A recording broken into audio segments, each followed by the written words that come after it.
Jai Vishnupad Paramahamsa Parivrajikchari Stotra Shachi Shimatridhan Goswami Si Bhaktivedanta Swami Srila Prabhupada Ki Ananta Koti Vaishnava Ki Namacharya Srila Haridas Thakur Ki Premsi Kaho Shri Krishna Chaitanya Prabhu Nityananda Sri Advaita Gadadhara Shivasati Gaura Bhaktivinoda Ki Jai Shri Shri Radha Krishna Gopnacha Mukunda Radha Kungir Govardhan Ki Yamanamai ki, Gangamai ki, Shri Mayapur Dham ki, Shri Vrindavan Dham ki, Shri Jagannath Puri Dham ki, Shri Dwarak Dham ki, Shri Tulasde Maharani ki, Bhakti Dev ki, Gaur Premanandi, Samaveda Bhakta Vrinda ki, all glories to assembled devotees, all glories to assembled devotees, all glories to assembled devotees. Hare Krishna. Grantaraj Srimad Bhagavatam ki.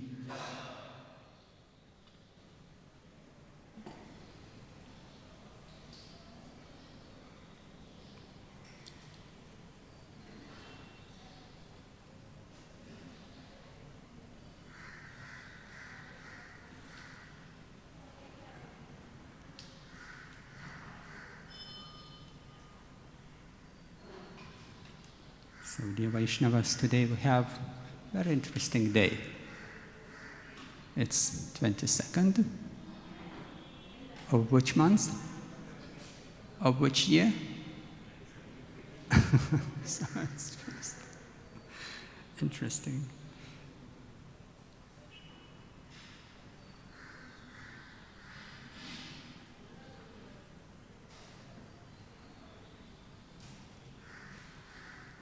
So today, on this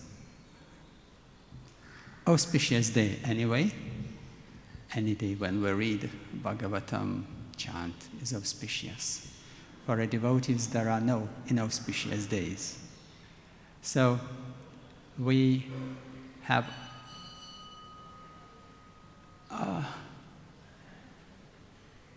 do we have shloka there? Yeah? 23rd? 10, 8, 23. Chapter 23. Okay. Good.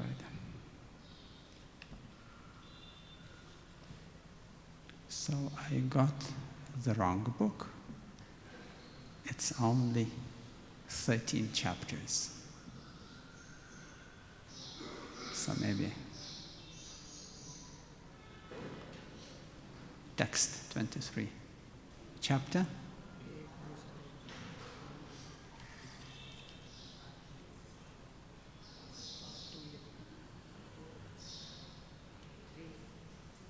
Anyway, it happens.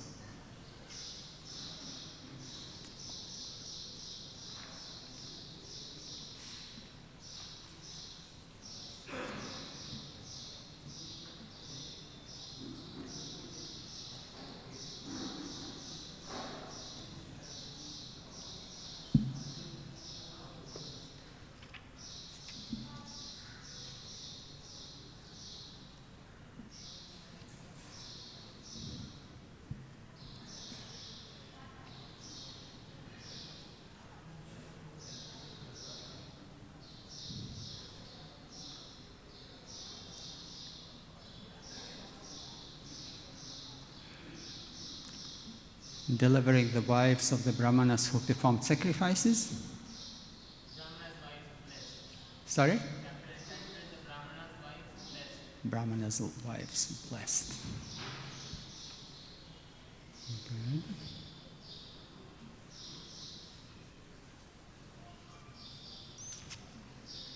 Thank you.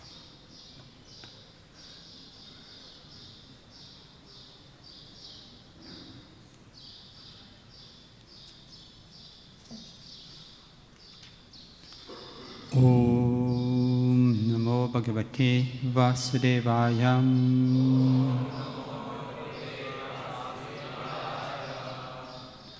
Om Namo Bhagavate Vasudevaya.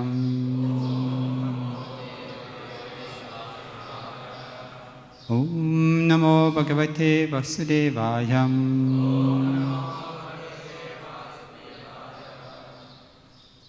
Dikshaya Pashu Samsthaya Sautramanyascha Sattamaha Anyatra Dikshitasyapi Nanam Ashnan hi dushyati Dikshaya Pashu Samsthaya Sautramanyascha Sattamaha Anyatra Dikshitasyapi Nanamashnan hi dushyati. Please, Vaishnavas, chant.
Ladies, please, if you can see.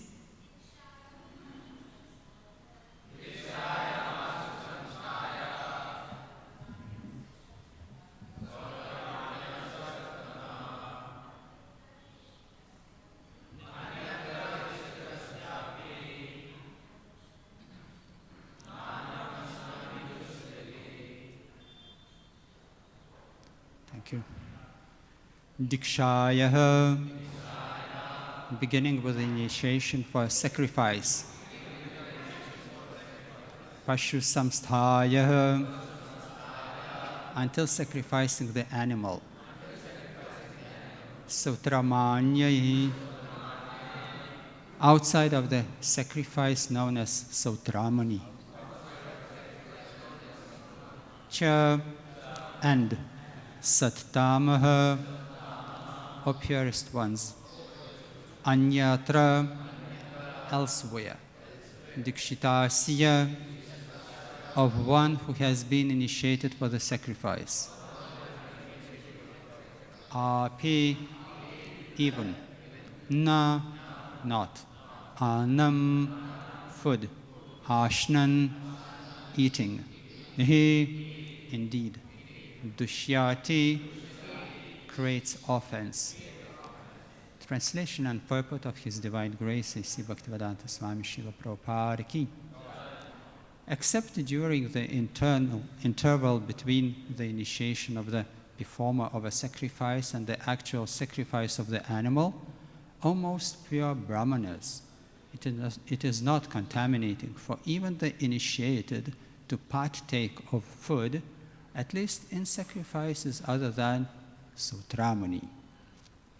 In purport, we read that the cowherd boys anticipated the possible objection from the brahmanas that they couldn't give the boys any food because they themselves had not yet eaten, and that a priest initiated to perform to perform a sacrifice should not eat.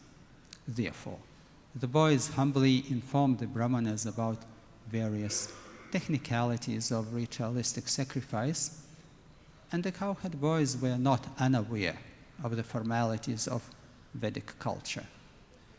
But their real intention was simply to render loving service to Lord Krishna. Gyanti Mirandasya, Gyananjana Shalakaya, Chakshurun Militam Yina, Tasmai Shri Gurave Namaha, Sri Chaitanya Manovishtam, Stapitamena Bhutare, Svayam Rupa Kadamahyam, Daditi Svapadantikam, Vanchakalpaturbhyascha, Kripa Sindhuvyevacha, Patitanam Pavanebi Vishnavebhyo Namaha, Sri Krishna Chaitanya Prabhu Nityananda, Sri Advaita Gadadharashva, Sri Gavara Bhakta Vrinda, Hare Krishna, Krishna Krishna, Hare Hare, Hare Rama, Rama Rama, Hare Hare. Yes, we will read from 10th canto Bhagavatam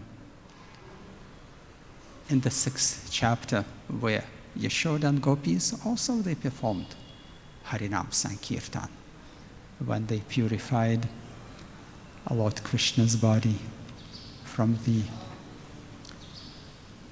Putanas during the after the Putanas pastimes. But maybe later we'll touch this pastime. And meantime, we're reading amazing behavior of the pure-hearted devotees of the Lord. And in this chapter, we read how Lord Shri Krishna, after inducing the cowherd boys to beg for food, he showed his special mercy to the wives of some brahmanas performing sacrifice. And this way he made the brahmanas themselves feel remorse. When the cowherd boys became very hungry, and they asked Shri Krishna obtaining food, and he sent them to beg some from a group of brahmanas who were performing a sacrifice nearby at that day. But these brahmanas ignored the boys, thinking, Shri Krishna, an ordinary human being. The boys returned disappointed, but the Lord sent them again, advising them to this time approach the wives of the brahmanas, who, ladies are more compassionate usually. These ladies had heard of Krishna's transcendental qualities and were very much attached to him. Because it's natural that because Lord Krishna was from the Gotra of the Vaishyas, they were maintaining themselves by the products of the cow's milk, ghee, which was very widely used by brahmanas to perform the sacrifices. As you may remember, that the economic development depends on the brahmanas, on the cows, and on the grains. So the brahmanas perform the sacrifice and they use grain and ghee. So sure enough that ladies of those different villages were meeting from time to time to exchange their products. And of course the Vrajavasis, the ladies, gopis, elderly gopis of Vraj, they were happily sharing the pastimes of Lord Krishna to the Brahmana wives. That's why Brahmana wives, they were fully aware of what was going on in the Vraj. And all those pastimes of Lord Krishna, childish pastimes, were so sweet to the ladies to discuss. So as soon as they got opportunity, and because they developed in their heart pure-hearted attraction to Lord Krishna, they were meditating all the time. The meditation we use is smaranam, yeah?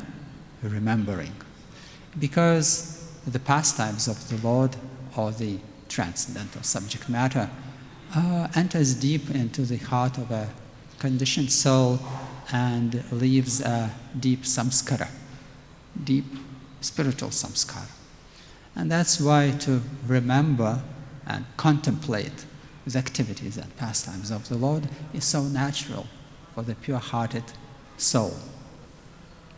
So, when the wives of the Brahmanas, they found out, they learned that Krishna with his boys are nearby, they went to him in great haste, bringing all 4 varieties of food. In this way they offered themselves to Shri Krishna. And they became so enthusiastic, we'll read through that, so enthusiastic that the wives, the mothers, they were the wives and the mothers, they were ready to leave their homes and stay with Lord Krishna and participate in the cowherd activities, which was quite irrelevant, yeah?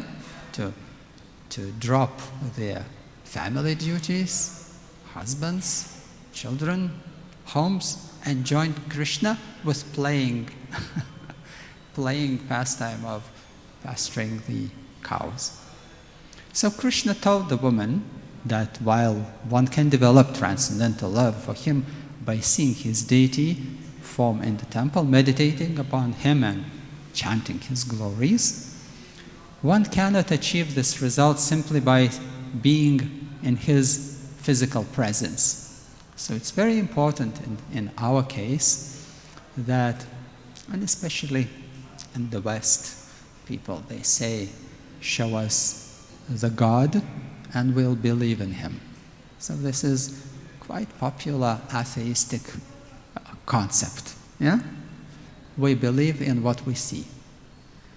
But even from Bhagavad Gita, we learn that you can see, a devotee of the Lord can see the Lord everywhere in his universal form. And Arjuna, after seeing the Lord Krishna's universal form, Virat Rup, he became very afraid and then excited, and then he also chanted one mantra glorifying the process of Sankirtan, of chanting the holy name. In the 11th chapter, he says that all the world becomes joyous by hearing your transcendental, the chanting of your transcendental holy names. So that's why devotees all over the world do Harinam. In the part of the world I'm coming from, even during the winter, the snow, cold, devotees dress themselves, and weekly we go with our ashram to the street to chant the Hare Krishna Mahamantra. And people, after so many years of our chanting, doing Harinams, they recognize devotees. And although they consider that this is foreign culture for them, still they enjoy the happiness of devotees who are performing the Harinam. So Lord Krishna, and from Lord Chaitanya's teachings, Harinam, Harinam, Harinamaiva Kevalam. Yeah?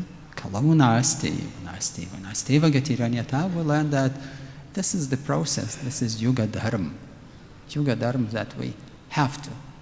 We have to go and chant congregationally the holy names of the Lord, this way introducing the Lord to the masses of people throughout the world. In India, you will not surprise anyone with Harinam. But in the West, for the people, it's quite surprising, especially when nobody sings in the streets, in groups, yeah? Nobody.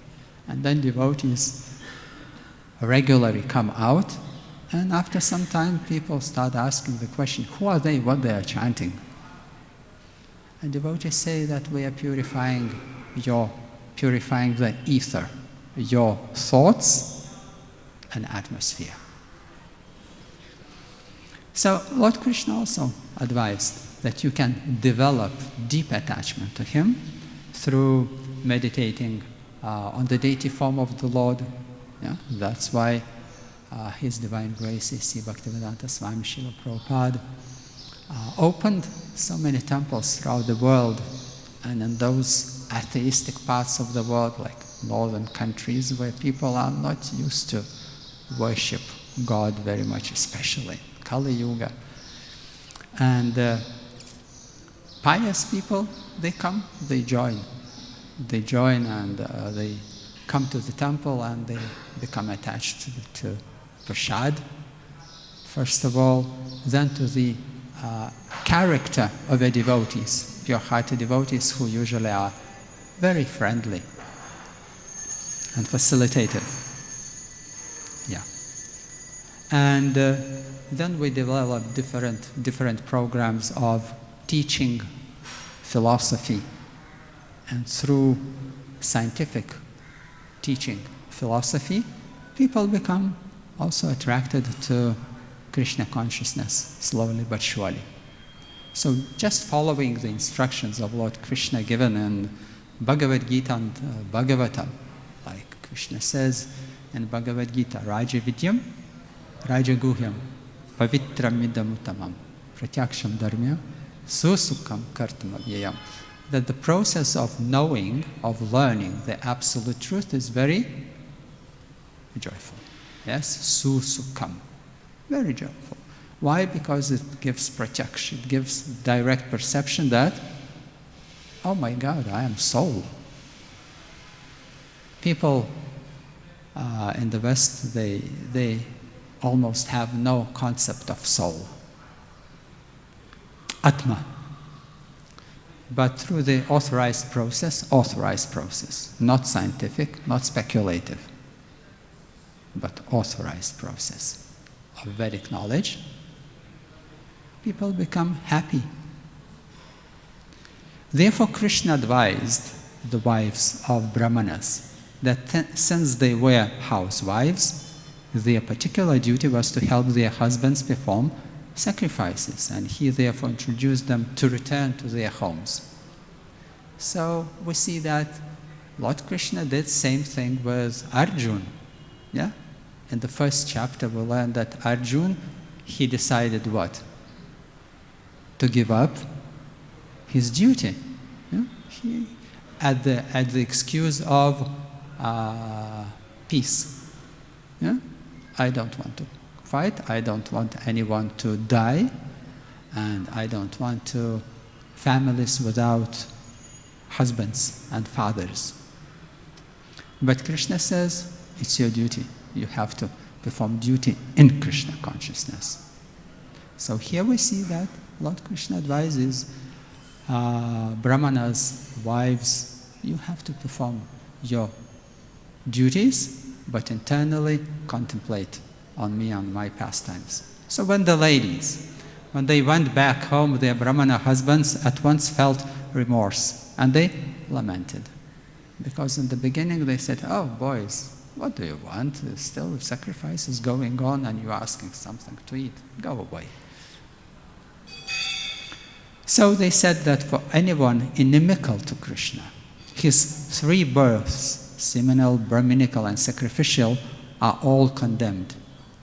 On the other hand, these womenfolk who have not undergone the purificatory processes of the Brahminical class or performed any austerity or pious rituals have, through devotion for Krishna, easily cut off bondage of death. So, by the mercy of gopis, isn't it? Gopis, Vraj gopis, they were telling the stories to Brahmana wives. Yeah? When they were approaching, when they were getting ghee and paraphernalia, as Lord Krishna said, you have to serve your wives, your husbands, to help them perform sacrifices. So they were always having their women talk of what, and Krishna every day, daily, he was performing amazing pastimes. So the gopis' heart were captivated by these amazing pastimes, and they were naturally sharing their attraction to Lord Krishna. So it's so natural. When you are happy, you want to share the happiness. And therefore devotees go on and preach. And sometimes, especially few decades ago, at the risk of their lives, so quite few devotees had to give up their bodies because of preaching, because of the heavy opposition from the demons. And there will be always like that in this material world. There will be always opposition, one or the other, and this temple embodies same. Because how much fight Srila Prabhupada had to go through so that we could peacefully now sit and listen to the Krishna Katha. So since Lord Krishna, Krishna's every desire is completely fulfilled, his begging for food was simply an act of mercy towards his brahmanas. So the brahmanas continue their praise. All the fruit of Vedic sacrifice, and indeed all things on earth, are his opulences. Yet, out of ignorance, we could not appreciate this fact. So it's always better later than never to admit your own mistakes. And this put brahmanas into certain mood of sorry, and mood of understanding that they missed their chance. And they immediately understood that their wives are much more elevated spiritually. Having spoken thus, all the brahmanas offered their obeisances to Lord Shri Krishna, hoping to counteract their offense. Nonetheless, out of fear for King Kamsa, they did not go to see the Lord in person. So you see, there are always internal reservations that, well, I believe in Krishna, but I don't have enough courage to go on Harinam.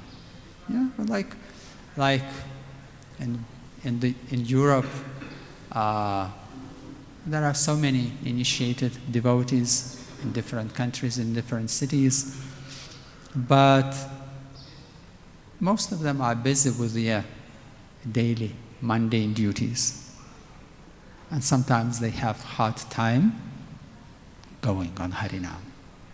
But there are Sankirtan heroes who, despite anything and everything, they just go on book distribution, and to stop the person in the West and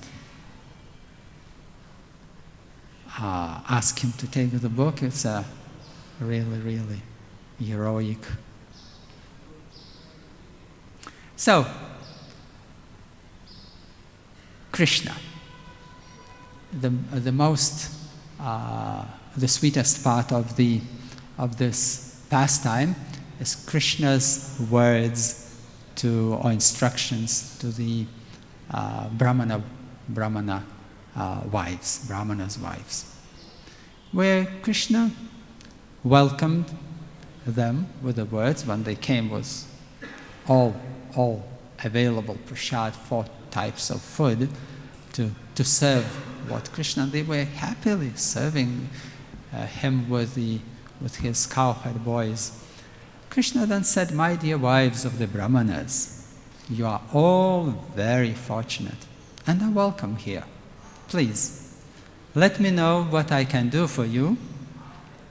You're coming here to see me neglecting all the restrictions and hindrances of relatives, fathers, brothers, husbands. Oh, it's completely befitting.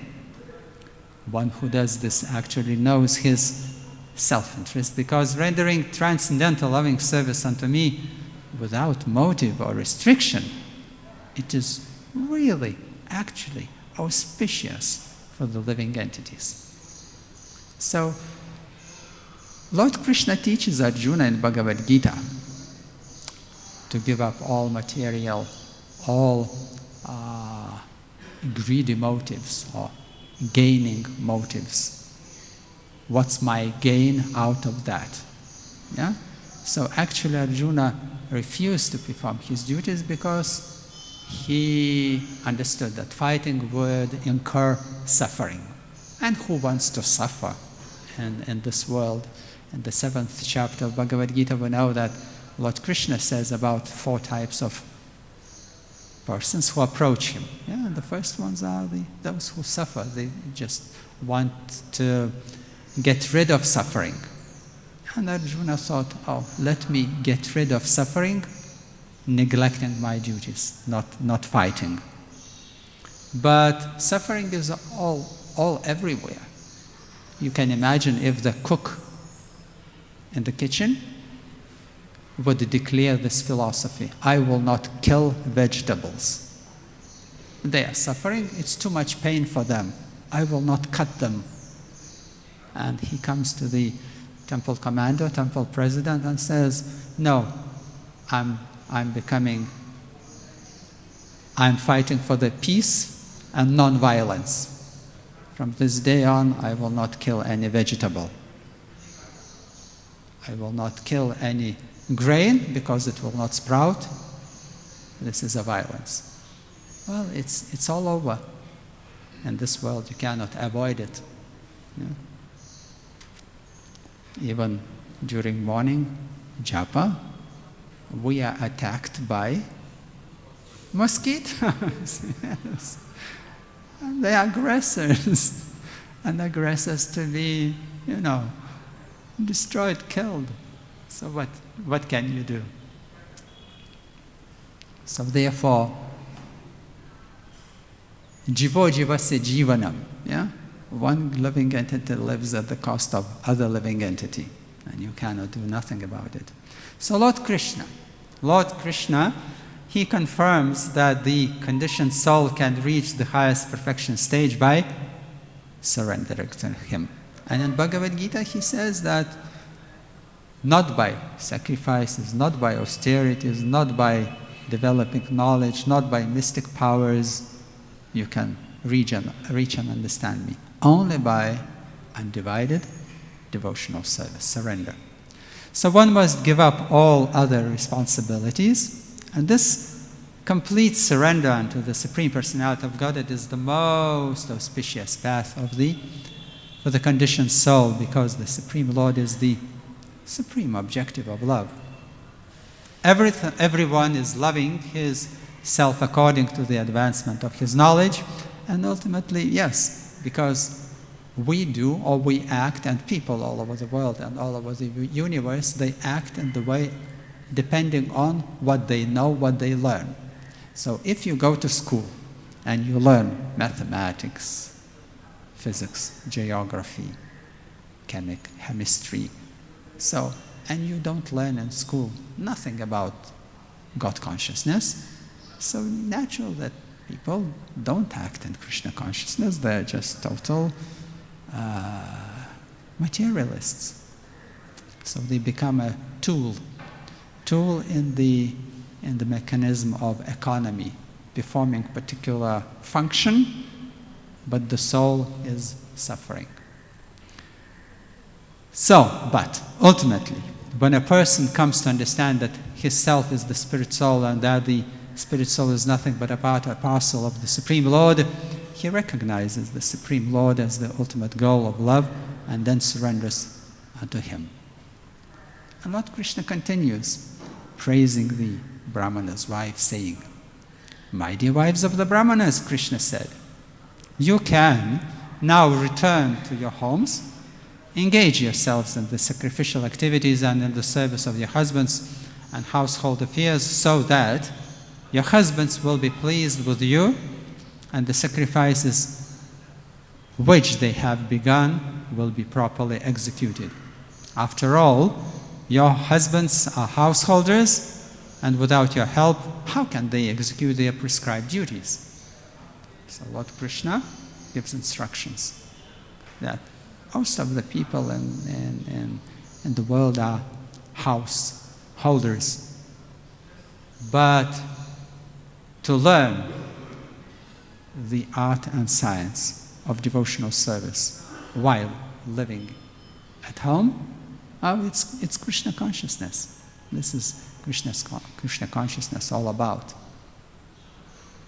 So therefore, devotees open restaurants, they offer prasad to the public, they print books, they preach, they chant, and this way the world becomes a better place. Yeah?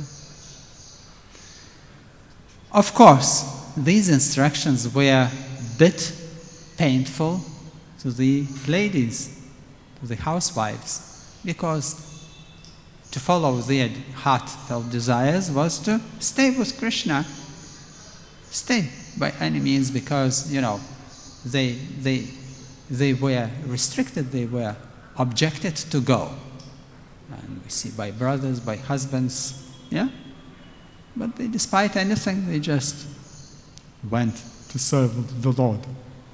And they were afraid of going back because to be chastised or to be rejected.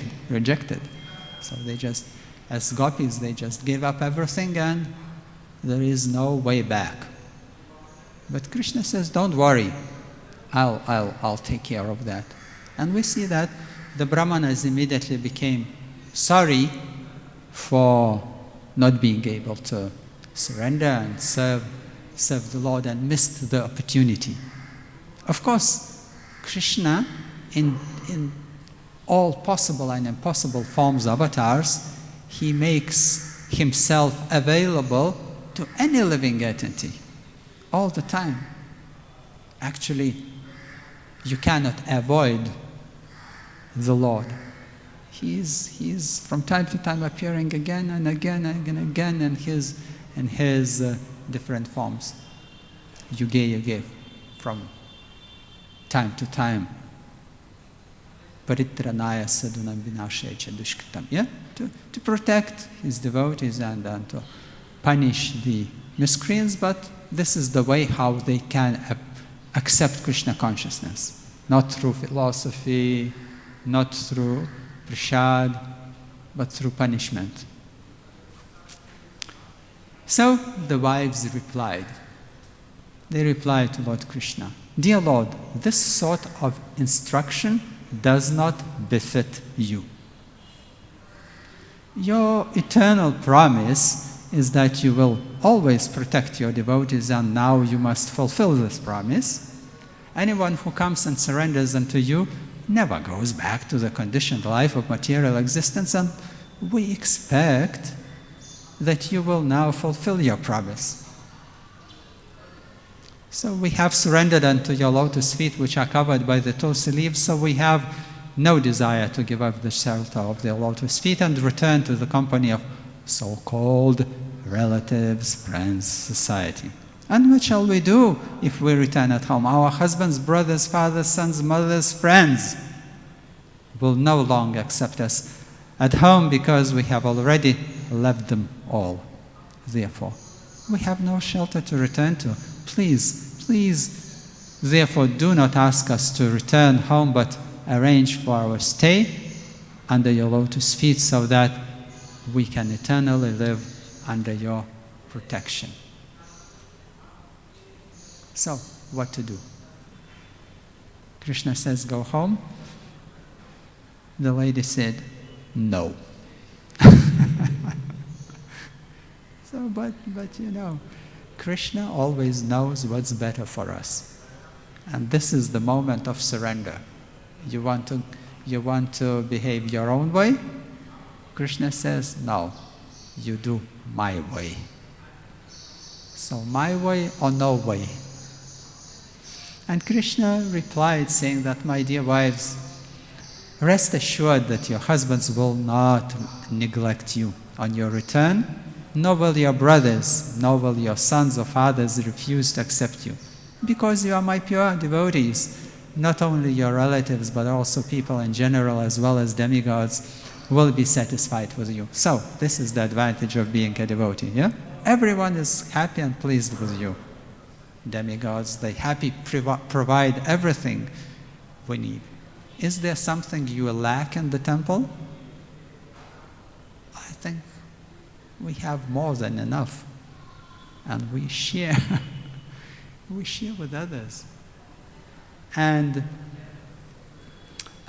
people in general, even in the West, even the demoniac inclined people, ultimately they have to appreciate devotees as non-smokers, no drug addicts, non-violent persons. They have to admit those universally auspicious qualities in the character of the devotee. I remember after one program, one public program, one banker approached and said, "What is all about? What this you're chanting on the street, dressed like in bed sheets?" Because they can't understand dhoti. What is this? Are you normal, or is it wrong something with you? They said, "Why are you dressed with bed sheets?" I said, "What's all about of your chanting? Why are you making so much noise in the street?" And I said, "This is auspicious noise. It's music. The cars make noise. The industry makes noise. There is so much industrial noise and this is the disharmonizing noise. But chanting is music, it's harmonizing sound vibration. So I told, we are purifying your thoughts, that many people pass by and they smile. Children, they stop and they dance. So usually two types of people enjoy most Harinam in the West. In India is maybe different stories. So those who are jagais and madais, drunkards, drunkards enjoy Harinam like anything. And you can see that he doesn't understand what's going on, but he's happy like anything. And most probably tomorrow when he just comes back to his own consciousness, he will not remember what he's done in Harinam, dancing with devotees and jumping and following us all the way through. And the children, who are just happy by nature until they are spoiled by educational institutions and the rest. So therefore, when you are open-hearted, you can appreciate Krishna consciousness very easily. But when you become materialistically educated, so more educated you are, more atheistic you become. And this is disappointing so much. Highly intelligent people, but spoiled their intelligence, contaminated their intelligence, and can't appreciate anything transcendental. So therefore, I told this banker, take this Bhagavad Gita and read, and you'll see that we are much more authorized than you are. That what we do is eternal activity. We're spreading Sanatan Dharma, and this is eternal duty of the living entity which pleases the heart. Now you're a banker, you're a rich man. Can you claim, can you declare that you are fully happy? Sure not. If you are fully happy, then why are you drinking alcohol? Because you drink to become happy, or more happy, or just experience at least some satisfaction. But you know yourself that on the next day how you feel? Miserable like anything. How can anyone be happy performing sinful activity? It's no way. And they have to agree, because they don't have any argument, counter-argument. So therefore, They are intelligent people, but you have to prove them, and they will accept, if they are not real demons. Yeah? But there are not so many real demons. Most people are just innocent, cheated, and ready to accept. So, we can go on. What's the time? Yeah. We can go on forever. And I'm happy that Bhagavatam goes forever. Yeah? I don't know how many times I read in different languages. It's interesting. It's very interesting to read Bhagavatam, Bhagavad Gita in different languages, because the language gives some bhav, some mood, special mood. In different language, the Gita sounds a little bit different. But reading in different languages, you learn so many details and subtleties. Yeah. So, dear Vaishnavas, maybe you have some questions, or you want to share, add your realizations, your vigyan. Please, seems like we have a few minutes more. What I can tell for you, or you can tell for me, teach me, please. Yes, Prabhu. Hare Krishna, Prabhuji. Thank you very much for the nice class. You were giving the example of the cook denying to cut the vegetables on the plea that it is a violence. So actually the materialists, they give the same reason that the animals also have life and vegetables also have life, so we can cut. It's not reasonable to give this reason that there is killing involved here. So then on these grounds, how we will convince them? Just on this ground. The meat eaters. Yeah?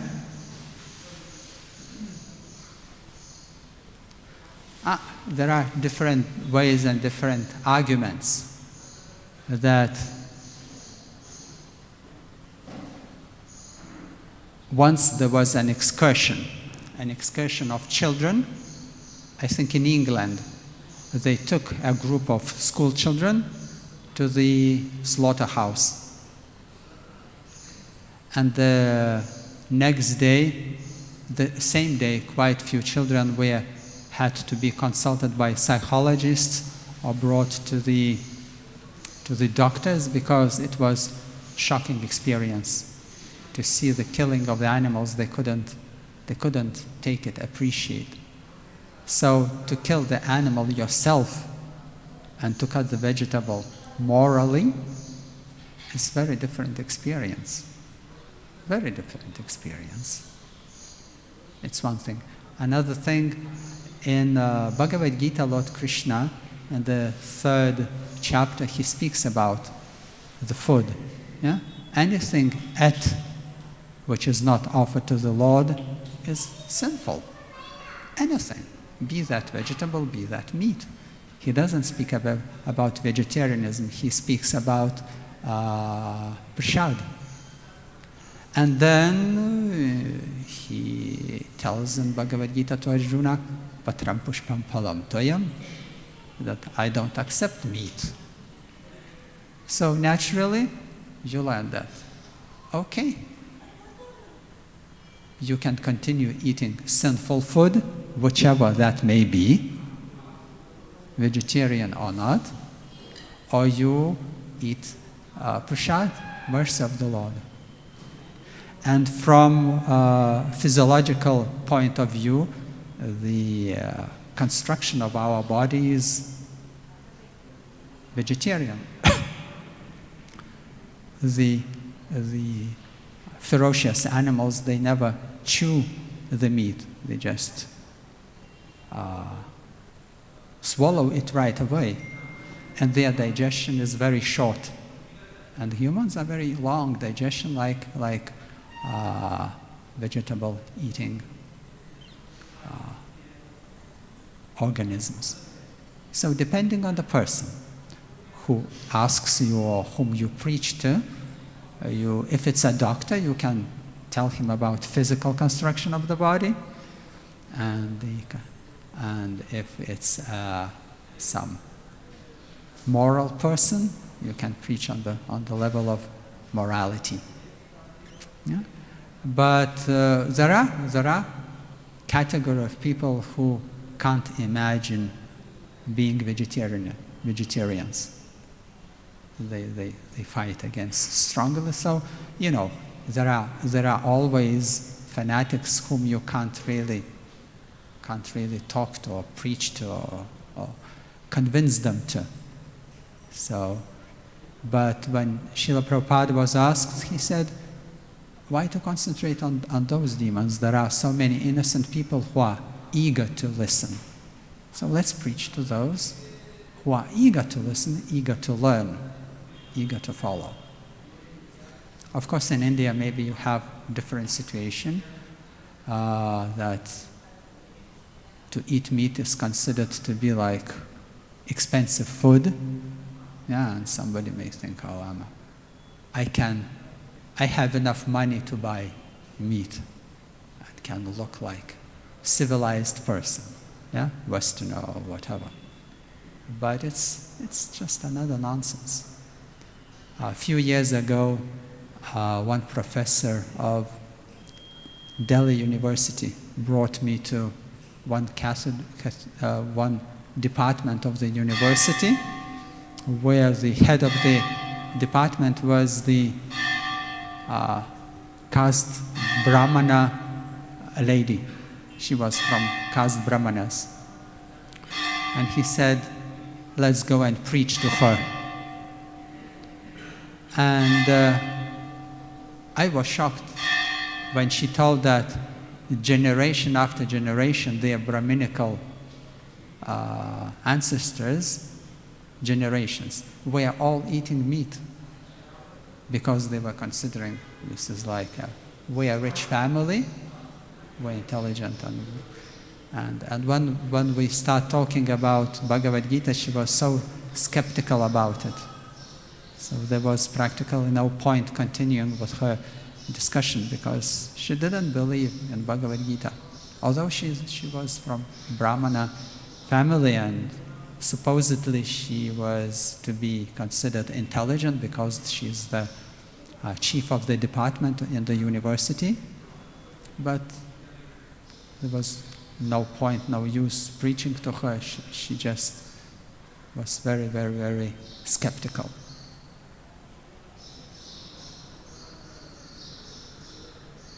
But even in the West, more and more vegetarian restaurants are appearing, and people are appreciating very much. And they are, of course, appreciating from the point of view of health, yeah, that it's considered to be healthy food. But some get into the philosophy. Yes, Prabhu. Hare Krishna, Prabhuji. Thank you so much, Prabhuji. Very wonderful class. And especially you have glorified the Harinam Sankirtan, which you can perform in public place, so that which purify the ear and heart of the general people. So my question is, Prabhuji, during your class you have explaining that for this moment many devotees have sacrificed their everything, even their life. Including life. Yeah. So can you explain what is the exact incident happened or where that happened, and for that reason devotees have sacrificed their life? Because you have explained about that Mumbai temple, this Juhu temple, how Prabhupada did everything. But previously you have saying that some devotees also they have sacrificed and everything. So what actually is that point? So same thing like the wives of the Brahmanas, they experience so much ruchi, taste, attraction to Lord Krishna, and devotees also, when you start the path of devotional service, bhakti yoga, you immediately are relieved from suffering, and your mind becomes joyful, and you experience taste, higher taste. So this is the result of a higher taste. And then, like this temple was built Like devotees were living in the jungle here, and the tents, the deities were just a tent, and mosquitoes, snakes, scorpions. Well, for the American boys, it's like hell. One American devotee, maybe 20 years ago, told me that, for the American person, for the average American person, not devotee, average American person, India is like hell, too much suffering. And I told him, for the average Russian person, India is like a heaven. People are so friendly, so joyful. Everything is so fresh and like that. So it's just the point of view. What are you looking for? If you are looking for material enjoyment, you will meet only suffering. But if you are a pious person, you will appreciate piety. So this is higher taste. You can imagine how deeply devotees are affected by Krishna consciousness, that they are ready to sacrifice their life. Yeah. So how we can develop that mood so that upcoming generation or upcoming devotees also get benefit, just like we are sitting here and getting the benefits peacefully. Sadhusanga, sadhusanga, sava shastra hoy, lavamatra, sadhusanga, sarvazedi hoy. You inherit this taste from the sadhus, from devotees who experience this taste. Yeah? So, the one who enjoys Krishna consciousness in his heart, you associate with him and you get infected. Not with COVID, but with Krishna consciousness. You want to get COVID, you associate with COVID person. So, with whom associate, you become such a person. It's so easy, so easy. And you have so many bright-faced devotees who are just happy. So you choose the most happiest one, stick to his lotus feet, and never go away. So this is how Lord Krishna says, I'm appreciating your service so much, thank you very much. But please go and take me to your heart and go home and share me with your family. And we can see immediately the result. The husbands immediately became so deeply Krishna conscious, so deeply. So this is a sacrifice. The wives would enjoy more staying with Krishna. But that looked quite impractical. Ladies in the forest, playing with the children. It looked impractical. So we have to be practical. Books are the basis. Purity is the force. Utility is our principle. Srila Prabhupada ki. Thank you so much, dear Vaishnavas. Vancha kalpatrubhyasya kripasindubhya patitanam Vaishnavya namo namaha. Grantaraj Srimad Bhagavatam ki. Shri Radharasa Vihari Lalit Vishaka ki. Sitaram Lakshman Hanuman ji ki. Shri Gaura Nitai ki. Gaura Premanande.